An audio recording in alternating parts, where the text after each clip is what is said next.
Fala galera, tudo bem com vocês? Yuji aqui para mais um vídeo, dessa vez de Boku no Hero, review do capítulo 349. Bom, o capítulo começa com o Midoriya saindo da ilha de Okuto, ele tá indo pra onde tá o Shigaraki.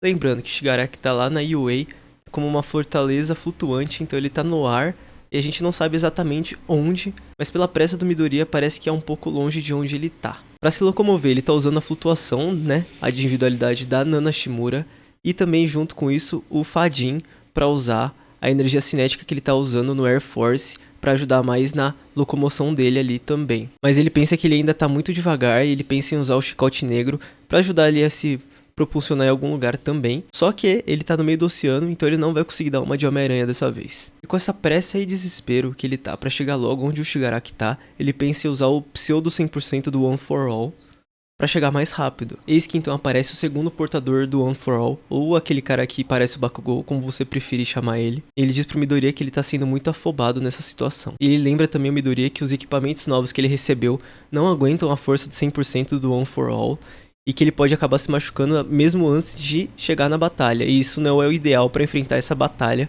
que é uma batalha derradeira ali pro One for All, contra o All for One, né? E então ele questiona o Midoriya se ele planeja usar a habilidade dele, a individualidade dele, pra chegar mais rápido lá. E o Midoriya diz que sim. Então, segundo o portador do One for All, diz pro Midoriya, ele relembra o Midoriya, né, que ele disse que é só pra usar em caso de extrema necessidade, ou como carta final, né, opção final. E ele explica que as habilidades, as individualidades dos antigos portadores foi fortalecida por causa do One for All, então elas não são usadas da mesma forma como eram antigamente, porque elas são muito mais fortes. Enquanto ele fala isso, aparece uma porta que deve representar de alguma forma o poder dele em relação também ao One for All. Lembrando que a individualidade dele é a única de todos os antigos portadores do One for All que ainda não foi mostrada e que o Midoriya ainda não mostrou usando. Então a gente não sabe, a gente não tem uma ideia do que pode ser. Mas agora, depois dessa conversa dele e do Midoriya, a gente sabe que é uma habilidade que poderia ajudar o Midoriya a ir mais rápido. Talvez uma habilidade que melhore a capacidade do corpo dele, dobre ali, mas acabe causando um prejuízo grande depois do uso. E talvez use só como última opção mesmo. Mas é só um palpite, pode ser inúmeras coisas ainda.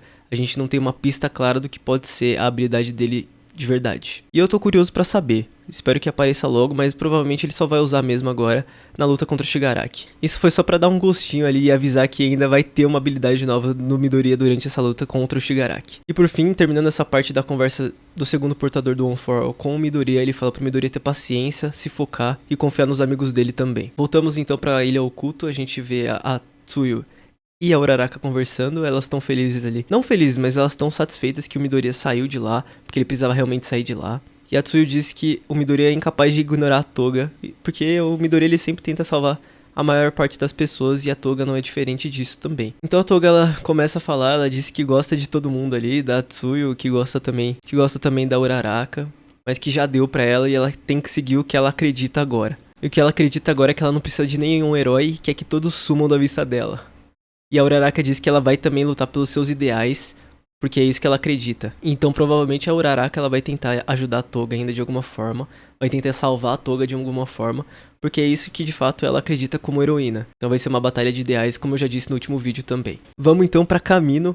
Eu imaginei que a gente poderia ver como que tava a situação do Dabi e do Todoroki, né, do Shoto, e é exatamente isso que a gente vê no final desse capítulo. A gente vai pra Kamino mesmo, e a gente vê a estátua ali do All Might com aquela pose de vitória, e vemos que tudo em volta tá pegando fogo por causa do Dabi, e também a gente vê também alguns gnomos ali causando a destruição do local. A gente já conseguiu ver alguns heróis foram derrotados, a gente vê que o Lida, ele tá ali junto com o Shoto, mas o Shoto e alguns outros heróis, eles estão meio que presos nas chamas ali do Dabi. Ele pergunta ali se mandaram só o Caçula e outros 3 ali pra enfrentar ele. E a gente vê que são 3 sidekicks que estão ali junto com o Shoto, que é a Burning, o Onima e o Kidou. O Onima e a Burning, pelo jeito, eles têm poderes mesmo de fogo, então eles são mais resistentes ao fogo e por isso que foram designados nessa batalha. Enquanto que o Kidou, ele não tem um corpo resistente ao fogo, como o próprio Onima fala ali, só que ele consegue controlar o ar e ele consegue resfriar o ambiente controlando o ar. É bem interessante essa habilidade, principalmente nessa batalha,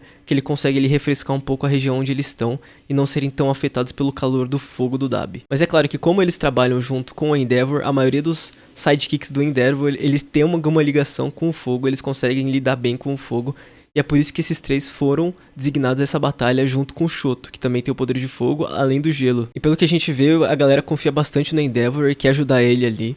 E por isso que eles vão apoiar o Shoto, porque o Shoto é de confiança do Endeavor, o Endeavor confiou no Shoto pra essa batalha, e eles vão dar total apoio pra ele também. E a gente vê o Shoto falando pro Dabi que ele não tá ali porque eles mandaram, ele tá ali porque ele quer parar com o que o irmão dele tá fazendo. O Dabi diz que ele só tá fazendo o que o pai dele quer, e ele diz que não tem problema, se isso fazer com que o Endeavor esqueça do Dabi e consiga lutar concentrado, é ótimo. O Dabi começa um discurso, então, falando que na verdade faz sentido porque essa é uma batalha, essa é uma guerra de interesses. Todo mundo que tá ali tem algum interesse pessoal nessa batalha. Ele começa a falar que os vilões querem destruir tudo, querem mudar a sociedade de como ela é atualmente, e eles são o ponto de ruptura da sociedade. E acho que é de fato que representa aqui os vilões nesse mundo de Boku no Hero.